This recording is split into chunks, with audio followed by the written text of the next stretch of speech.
everyone, welcome to my YouTube channel Competitive Dreamer. Today we discuss about wave motion and sound. So let's start our topic. पहले हम क्या पढ़ेंगे, wave motion पढ़ेंगे, then हम उसके बाद क्या पढ़ेंगे, साउंड पढ़ेंगे. तो वेव मोशन में हम स्टार्ट करते हैं किससे, वेव से स्टार्ट करते हैं. ठीक है, वेव क्या होता है, वेव क्या होता है, repeating and periodic disturbance in particle. ठीक है, रिपीटिंग मतलब रिपीटेड और डिस्टर्बेंस हो रहा है किसमें, पार्टिकल के मीन पोजीशन में, उसको हम क्या बोलेंगे, वेव बोलेंगे. और वेव को हम और क्या बोल सकते हैं, which transfer energy from one place to another place. क्या करता है, एनर्जी को ट्रांसफर कर रहा है from one place to another place. और क्या कर रहा है, रिपीटेड एंड पीरियोडिक डिस्टर्बेंस कर रहा है पार्टिकल्स में. जो हमारे पार्टिकल्स है मीडियम के, उसमें रिपीटेड एंड पीरियोडिक डिस्टर्बेंस को ला रहा है, क्रिएट कर रहा है और एनर्जी को ट्रांसफर कर रहा है एक जगह से दूसरी जगह पर. ठीक है, ये हो क्या हो जाएगा, हमारा वेव हो जाएगा. अब वेव की अगर हम बात करें तो वेव की टाइप्स की बात करते हैं. वेव के टाइप्स की, there are two types of wave. First one is mechanical and second is non-mechanical.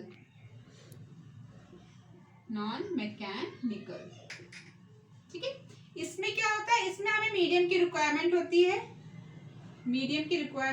इसमें, और इसमें मीडियम की रिक्वायरमेंट नहीं होती है. ठीक है, अब मीडियम क्या हो सकता है, सॉलिड, लिक्विड एंड गैस. तीनों में से कोई भी मीडियम हो सकता है.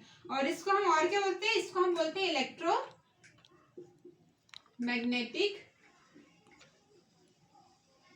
वेव्स.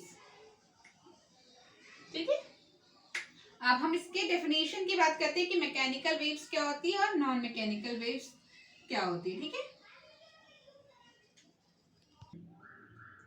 सो ये हमने डेफिनेशन लिख ली. वेव क्या होता है, अभी मैंने बताया आपको, repeating and periodic disturbance of a particle about their mean position. ठीक है, उसके मीन पोजीशन में डिस्टर्बेंस क्रिएट हो रहा है जो कि ट्रांसफर कर रहा है क्या, एनर्जी को एक जगह से दूसरी जगह पे. ठीक है, ये क्या हो जाएगा, हमारा वेव हो जाएगा. अब दो टाइप्स के वेव्स होते हैं. कितने टाइप्स के वेव्स होते हैं, दो टाइप्स के वेव्स होते हैं. कौन कौन से, एक होता है मैकेनिकल और एक होता है क्या, नॉन मैकेनिकल. ठीक है, इसमें क्या होता है, मैकेनिकल में हमें मीडियम की रिक्वायरमेंट होती है. मतलब कि अगर वेव को ट्रेवल करना है तो कोई ना कोई मीडियम होना ही चाहिए इसको ट्रेवल करने के लिए. जैसे या तो सॉलिड हो, या तो लिक्विड हो, या तो फिर गैस हो. ठीक, और इसमें किसी भी मीडियम की रिक्वायरमेंट नहीं होती, ये वैक्यूम से भी ट्रेवल कर जाती हैं ये सारी वेव्स. इनके एग्जाम्पल्स हैं रेडियो वेव्स और लाइट वेव्स. ठीक है, लाइट वेव्स क्यों, लाइट हमारी क्या करती है, वैक्यूम में भी ट्रेवल करती है. लाइट को किसी भी मीडियम की रिक्वायरमेंट नहीं होती. ठीक है, अब मैकेनिकल वेव की अगर हम बात करें तो मैकेनिकल वेव जो होती है दो टाइप्स की होती है. कौन कौन सी होती है, एक होती है कि ट्रांसवर्स वेव और एक होती है कौन सी, लॉन्गिट्यूडनल वेव. ठीक है, तो मैकेनिकल वेव्स कितने टाइप्स की होगी, एक होगी हमारी ट्रांसफर वेव और एक होगी हमारी कौन सी, लॉन्गिट्यूडनल वेव. ठीक है, अब ट्रांसफर वेव्स क्या होती है और लॉन्गिट्यूडनल वेव्स क्या होती है वो देखते हैं. ट्रांसफर वेव्स क्या होती है, जब पार्टिकल जो है हमारा अप डाउन इस मोशन में वाइब्रेट करेगा तो उसको क्या बोलेंगे हम, ट्रांसफर वेव्स. और लॉन्गिट्यूडनल वेव्स किसको बोलेंगे, लॉन्गिट्यूडनल वेव्स में क्या होगा, जब हमारा पार्टिकल टू फ्रो इस पोजीशन में या इस मोशन में वाइब्रेट करेगा तो उसको हम क्या बोलेंगे, लॉन्गिट्यूडनल वेव्स बोलेंगे. मतलब अगर पार्टिकल हमारा ऐसे ऐसे मोशन कर रहा है, ऐसे ऐसे वाइब्रेट हो रहा है तो वो कौन सी हो जाएगी, ट्रांसफर वेव्स. और हमारा जब लॉन्गिट्यूडनल वेव्स क्या होगा, जब पार्टिकल जो है वो जिगजैग मोशन करेगा, जिगजैग मोशन में अगर वो रहेगा तो उसको हम क्या बोलेंगे, लॉन्गिट्यूडनल वेव्स कहेंगे. ठीक है, साउंड वेव जो होती है वो क्या होती है, लॉन्गिट्यूडनल वेव्स होती है. जो हमारी साउंड वेव्स होती है, जो साउंड होता है वो कौन सी वेव होती है, लॉन्गिट्यूडनल वेव होती है. और जो हमने अभी देखा क्या, लाइट तो वैसे तो क्या है, नॉन मैकेनिकल वेव है. लेकिन लाइट अगर इसमें पूछा जाए कि लाइट वेव ट्रांसफर वेव है या लॉन्गिट्यूडनल वेव है, तो लाइट वेव्स कौन सी है, हमारी ट्रांसवर्स वेव है. कौन सी है, ट्रांसवर्स वेव्स है. ठीक है, अब हम लॉन्गिट्यूडनल वेव और ट्रांसफर वेव्स की डेफिनेशन देखते हैं.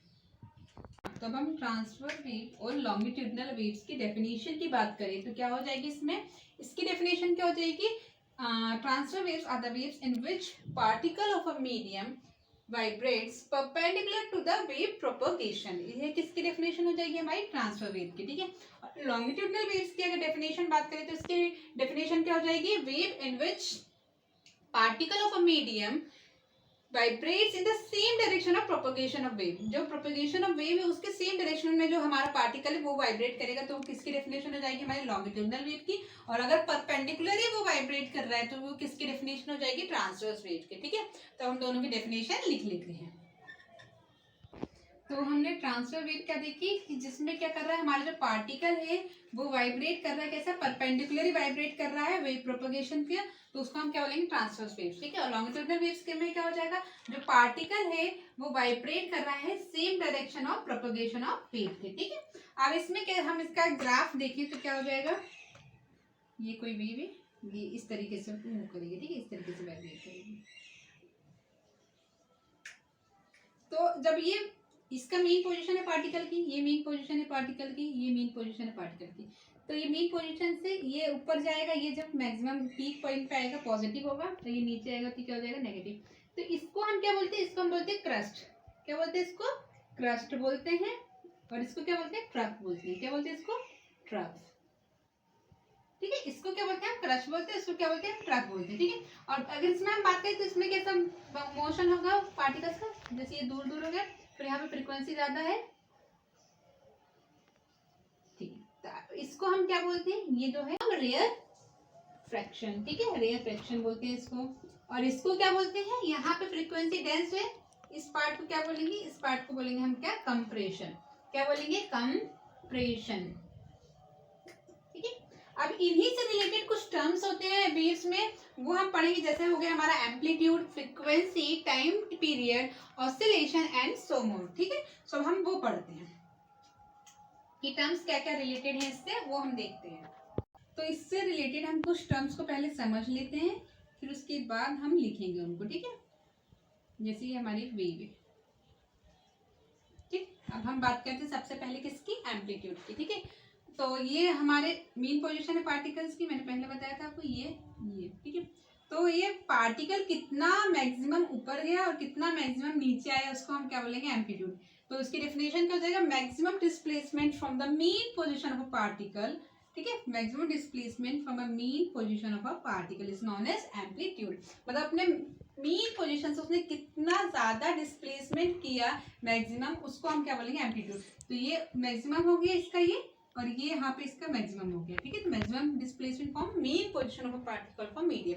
एम्पलीट्यूड को हम किससे रिप्रेजेंट करते हैं, ए से रिप्रेजेंट करते हैं। ठीक है, अब हम बात करें अगर टाइम पीरियड की, टाइम पीरियड क्या हो जाएगा कि कितना टाइम रिक्वायर्ड होगा एक ऑसिलेशन को कंप्लीट करने में। ये जो एक ऑसिलेशन है, एक क्रस्ट और एक ट्रफ को कंप्लीट करने में, एक ऑसिलेशन कंप्लीट करने में कितना टाइम रिक्वायर्ड हो रहा है, उसे हम क्या बोलेंगे, टाइम पीरियड कहेंगे। ठीक है, अब हम बात करें किसकी, फ्रीक्वेंसी की अगर, तो फ्रीक्वेंसी क्या हो जाएगा कि जो number of oscillations completed in 1 second, मतलब 1 सेकेंड में कितने ऑसिलेशंस कंप्लीट हो रहे हैं। जैसे कि ये ऑसिलेशन हो गया, एक ये ऑसिलेशन हो गया। ठीक है, मान लिया हमने ये 2 ऑसिलेशन हमारे कंप्लीट हो रहे हैं 1 सेकंड में, तो इसको हम क्या बोलेंगे कि ये जो 2 ऑसिलेशंस कंप्लीट हो रहे हैं 1 सेकंड में, ये इसकी क्या हो जाएगी, फ्रीक्वेंसी हो जाएगी। ठीक है, number of oscillations completed in 1 second is known as frequency.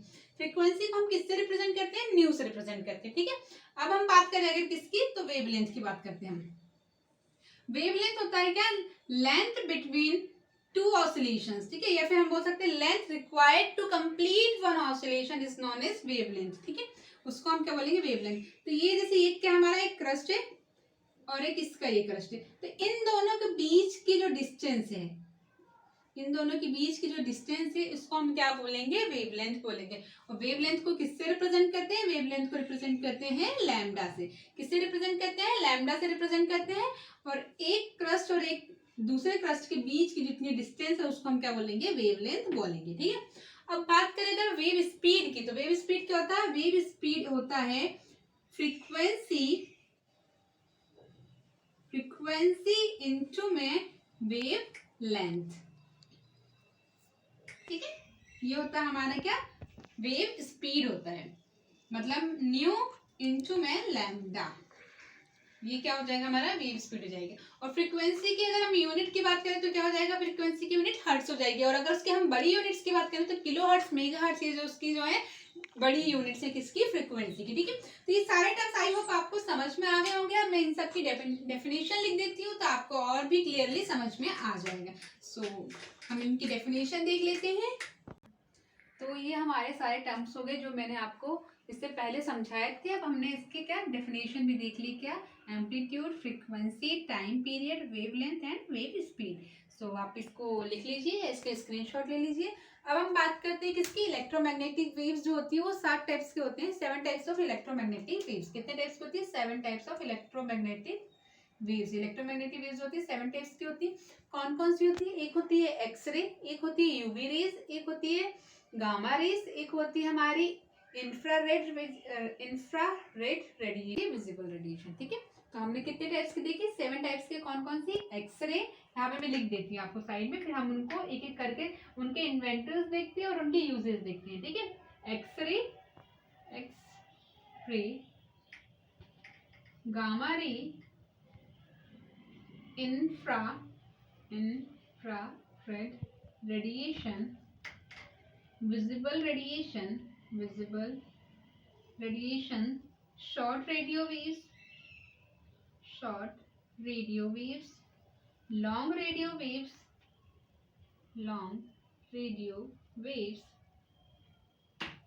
और एक और कौन सी बची हमारी? अल्ट्रावायलेट रेज, यूवी रेज जिसको हम बोलते हैं। ठीक है, 1 2 3 4 5 6 7, ये हमारे 7 टाइप्स की होगी। कौन कौन सी? X-ray, gamma ray, infrared, visible, short radio waves, long radio waves and UV rays. ठीक है, अब हम इन्हीं 7 वेव्स के इन्वेंटर्स को और उनके यूजर्स को देखते हैं। हम पहली हमारी अगर वेव की बात करें तो कौन सी है? एक्सरे। इसको किसने डिस्कवर किया था? इसको रॉन्सन ने डिस्कवर किया था। किसने? किसने डिस्कवर किया था? रॉन्सन ने डिस्कवर किया था। ठीक है, और इसका यूजेस क्या होता है? जैसे कि सबको पता है, हम अगर हमें कोई सी भी डिसीज होती है किडनी से रिलेटेड या लंग्स से रिलेटेड, या हमारा कोई बोन फ्रैक्चर हो जाता है, तो हमें जो हमारे डॉक्टर होते हैं वो क्या सजेस्ट करते हैं कि आप एक्सरे करा लीजिए। मतलब कि उससे रिलेटेड डिसीज को डायग्नोस करने के लिए एक्सरे का यूज किया जाता है। इसके यूजेस क्या हो जाएंगे? डायग्नोस करता है, diagnosis the diseases of lungs, kidney and bone fractures। ठीक है, अब हम अगर दूसरी जो वेव है हमारी उसकी बात करें तो वो कौन सी है? हमारी गामा रेज। गामा रेज को किसने डिस्कवर किया था? गामा रेज को डिस्कवर किया था हेनरी बैकलर ने। किसने डिस्कवर किया था? हेनरी बैकलर ने डिस्कवर किया था गामा रेज को। और गामा रेज में एक और पॉइंट है रिमेंबर रखने का, वो क्या है कि सबसे ज्यादा पेनिट्रिंग पावर किसकी होती है? गामा रे की। ठीक है, मैक्सिमम पेनिट्रिंग पावर मतलब कि भेदन क्षमता सबसे ज्यादा किसकी होती है? पेनिट्रिंग पावर किसकी होती है? गामा रेज की। ठीक है, अब इसके अगर यूजेस की बात करें तो इसके यूजेस क्या है? एमआरआई में हम जो हमारा एमआरआई होता है उसमें हम कौन सी रेज यूज करते हैं? गामा रेज को यूज करते हैं। हमारे रेडियो एक्टिविटीज होती है उसमें भी कौन सी रेज यूज की जाती है? तो गामा रेज यूज कर जाती है। तो हम इसके अगर हम यूजेस देखें तो क्या हो जाएगा? एमआरआई, कैंसर जैसी डिसीज का पता करने के लिए भी हम गामा रेज का यूज करते हैं, कैंसर। और रेडियो एक्टिविटी में हम इसका यूज करते हैं, radio activity and so on. ठीक है, तो हमारी थर्ड रे जो है उसकी बात करें, थर्ड रे कौन सी हमारी? Infrared radiation. इंफ्रारेड रेडिएशन को किसने डिस्कवर किया था? इंफ्रारेड रेडिएशन को डिस्कवर किया था हर्शल ने। किसने? विलियम हर्शल ने। ठीक है, इसके यूजेस की अगर हम बात करें तो इसको हम किस में यूज करते हैं? जो हमारा टीवी का रिमोट होता है उसमें कौन सी रेडिएशन यूज की जाती है? इंफ्रारेड रेडिएशन यूज की जाती है। तो इसका यूज क्या हो जाएगा? Use in TV remote. और जो सीसीटीवी फुटेज होता है, जो सीसीटीवी कैमरा होता है, उससे जो रेज निकलती है वो भी कौन सी होती है? Infrared radiation. सीसीटीवी के जो फुटेज होता है, जो सीसीटीवी हमारा कैमरा होता है, उससे निकलने वाली वेव्स भी कौन सी होती है? ये सीसीटीवी से निकलने वाली वेव्स। ठीक है, हमारी रेडिएशन है कौन सी? अल्ट्रावायलेट रेज, जिसको हम बोलते हैं यूवी रेज। ठीक है, यूवी रेज को किसने डिस्कवर किया था? यूवी रेज को डिस्कवर किया था हमारे रिटर साहब ने। किसने? रिटर ने। ठीक है, अब इसका यूज अगर हम देखें तो फोटो इलेक्ट्रिक डिस्चार्ज जो है उसमें हम किसको यूज करते हैं, यूवी रेज को, और इलेक्ट्रिक डिस्चार्ज को प्रोड्यूस करने के लिए किस रेज का यूज किया जाता है, यूवी रेज का यूज किया जाता है। ठीक है, इलेक्ट्रिक डिस्चार्ज होता है उसको प्रोड्यूस करने के लिए, इलेक्ट्रिक डिस्चार्ज को प्रोड्यूस करने के लिए हम इसका यूज करते हैं, और फोटो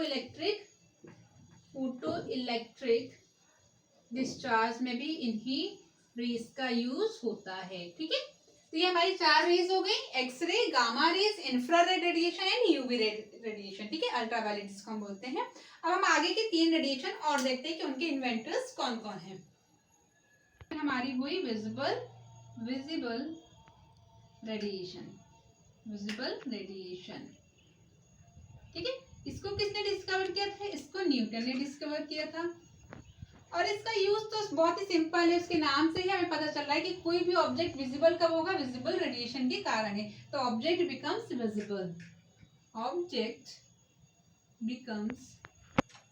विजिबल, ठीक है, अब हम बात करते हैं हमारी 6 नंबर की वेव जिसका नाम है शॉर्ट रेडियो वेव।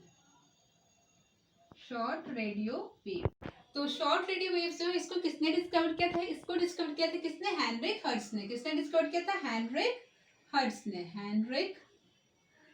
हर्ट्ज ने इसको डिस्कवर किया था। और इसके अगर हम यूजेस देखें तो इसको हम किस में यूज करते हैं, टीवी में, रेडियो में, टेलीफोन में किसका यूज किया जाता है, शॉर्ट रेडियो वेव्स का। ठीक है, अब हम अगर हमारी लास्ट जो इलेक्ट्रोमैग्नेटिक वेव्स है जिसको हम बोलते हैं लॉन्ग रेडियो वेव, इसके अगर यूजेस की बात करें या पहले हम इसका इन्वेंटर देखें तो किसने इन्वेंट किया था, किसने डिस्कवर किया था, मार्कोनी ने इसको डिस्कवर किया था। अब ये दोनों ही रेडियो वेव्स हैं तो दोनों के यूजेस भी ऑलमोस्ट सेम ही है। तो इसको भी हम किस में यूज करते हैं, टीवी में यूज करते हैं, रेडियो में यूज करते हैं एंड सो ऑन। ठीक है, एक्सेट्रा।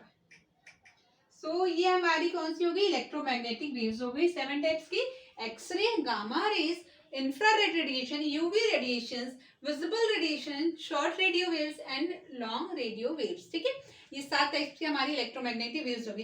अब हम नेक्स्ट लेक्चर में साउंड पढ़ेंगे। आज के लिए आई थिंक इतना मोर देन सफिशिएंट है। So if you like this video please like, share and subscribe. Thank you, have a nice day.